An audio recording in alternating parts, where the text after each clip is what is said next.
new mercies I see. All I have needed, thy hand hath provided. Great is thy faithfulness, Lord, unto me. My friends, life comes down. Literally, life comes down to who and what we believe about who we are. Life comes down to who and what we believe who we are. I'll start off with just a little, perhaps humorous thought. A shy priest is invited to do a wedding for a couple he did not know. He arrives there at the chapel. He's nervous. He's wondering about this, what is before him, and he doesn't say much prior to the ceremony. As the couple approaches him and takes their place inside the chancel, the priest steps up and gives one of the best homilies that's ever been heard in the history of weddings. He has everyone, he speaks full of confidence. He's incredibly expressive. He has the joy of he's captured the joy of the event, and even people are laughing. After the vows, at the reception, the priest sits quietly, barely saying anything. Finally, the groom approaches the priest and says to him, "Why are you so shy? You spoke so beautifully earlier. You just seem like a different person then." The priest says, "Let me explain. That was my alter ego."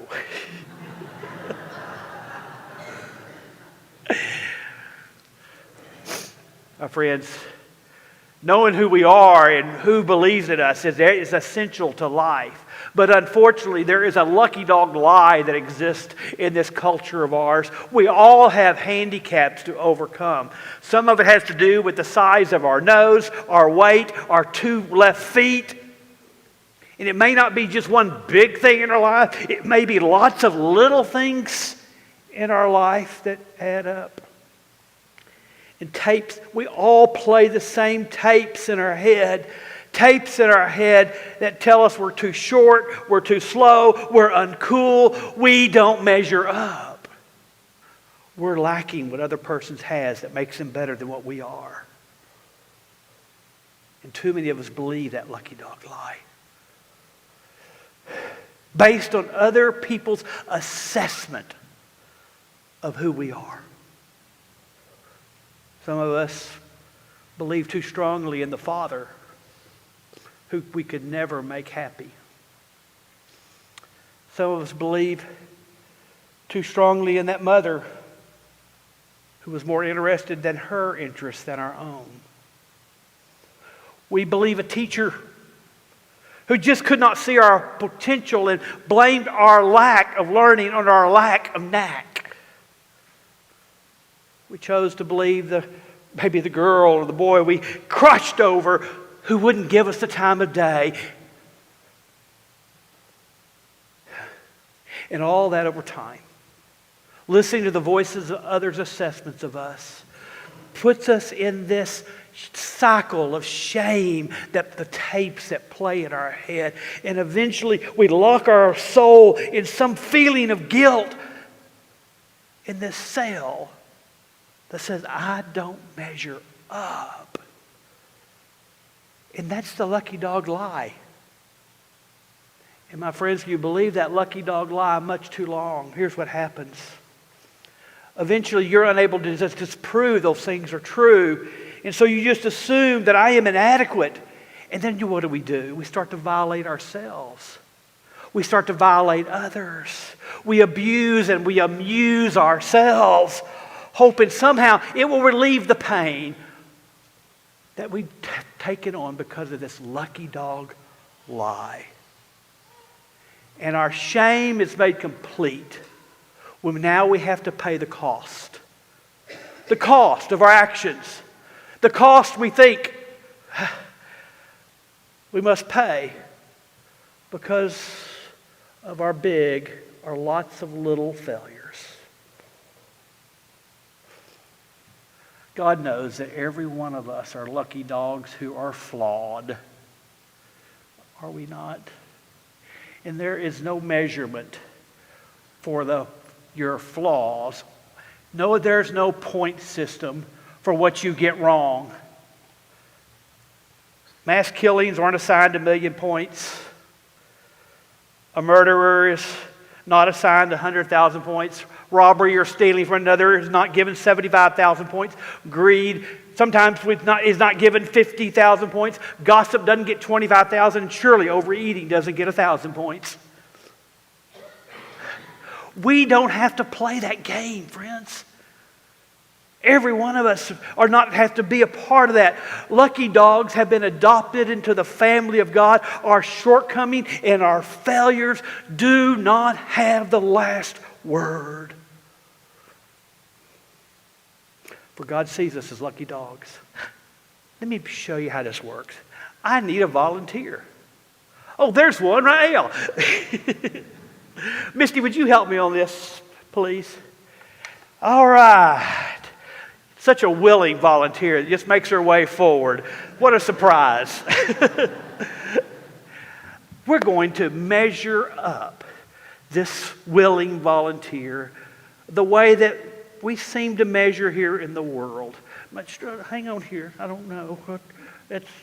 What's it up there at the top now? No. Okay, get at the top. Oh, is at the top now? Oh, you don't quite measure up. Shame, shame, shame, shame, shame. Don't you know you're supposed to be that tall? Isn't that the way we measure one another? By the job we have, or by the way we look, or where we live? We say, oh, you don't have quite enough. Aren't we glad God uses a measuring tape? Let's measure in this manner. Well, let's look here. Let's make sure. Let's go ahead. Are we at the? I got to get a good look at this. Oh, you measure perfectly 5 foot tall. And if I brought one of you up, you would measure perfectly at whatever height you are. You see, we believe a lie that says God measures with that red tape and not this tape. By the way, give her a hand.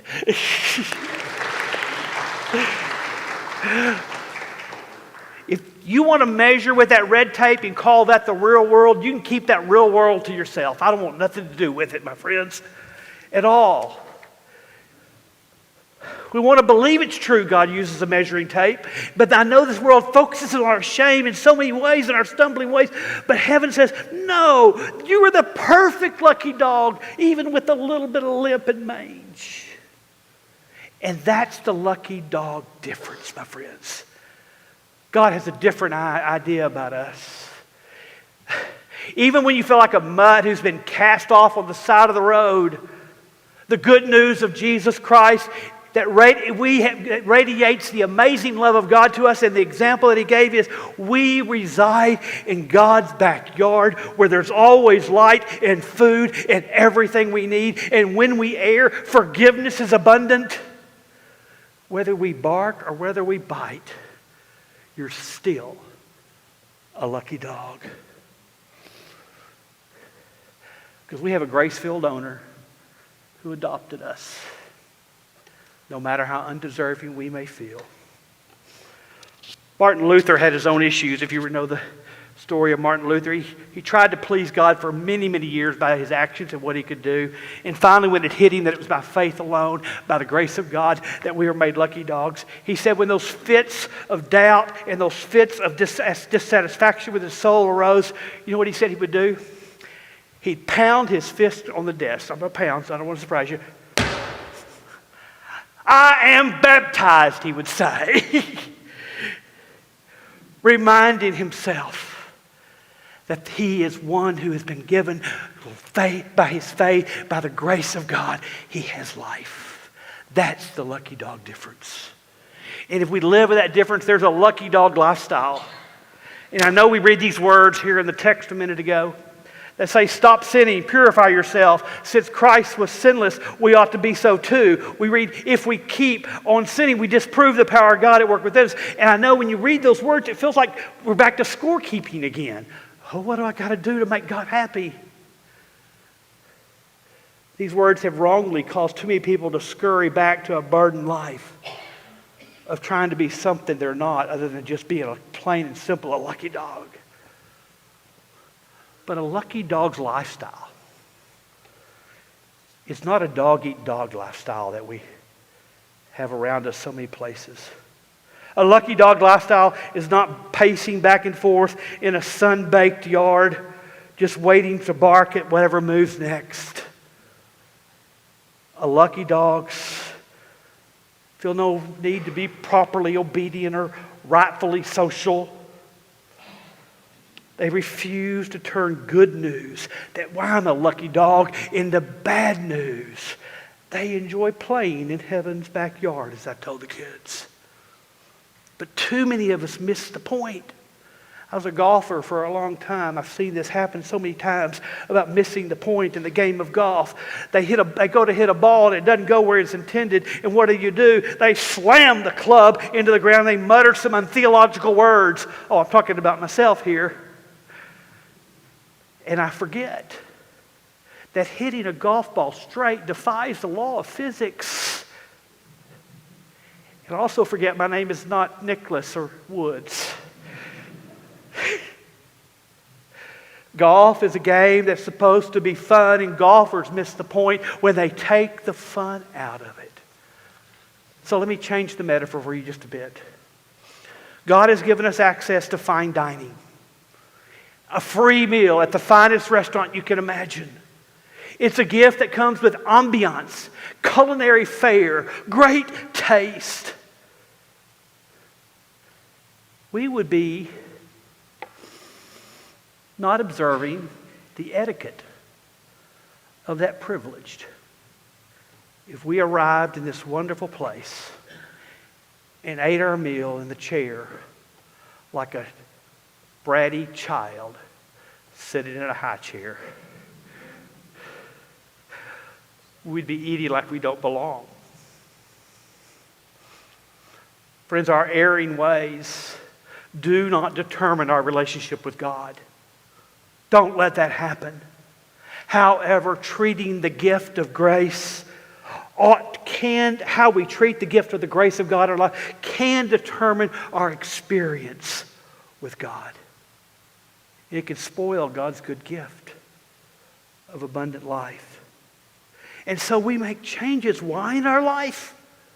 We make changes so that we may enjoy this new life and this gift of a wonderful culinary feast of a heavenly banquet now and eventually in the presence of God when we see ourselves for who we are, a bunch of lucky dogs.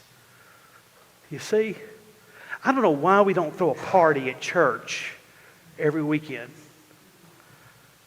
Oh, we got some donuts out there. We should be partying today because all among us are a bunch of lucky dogs. And life comes down to who and what you believe about who you really are. Lucky dogs love to love. That's how I understand the Word of God for you, the people of God, on this day. And we say, thanks be to God.